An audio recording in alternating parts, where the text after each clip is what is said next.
الرحمن علم القرآن خلق الإنسان علمه البيان الشمس والقمر بحسبان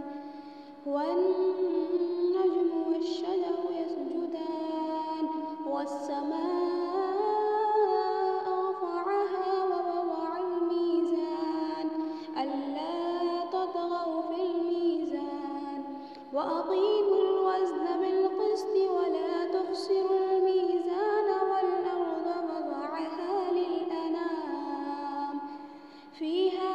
فاكهة والنخل ذات الأكمام والحب ذو العصف والريحان فبأي آلاء ربكما تكذبان خلق الإنسان من صلصال كالفخار وخلق الجان من مارج من نار فبأي آلاء ربكما تكذبان رب المشرقين ورب المغربين فبأي آلاء ربكما تكذبان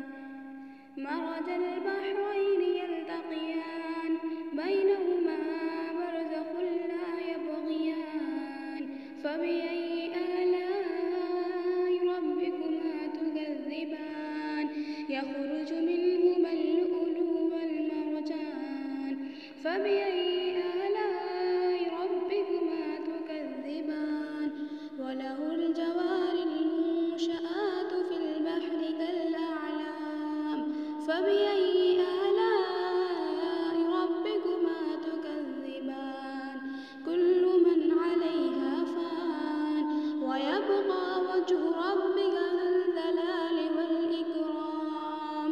فبأي آلاء ربكما تكذبان يسأله من في السماوات والأرض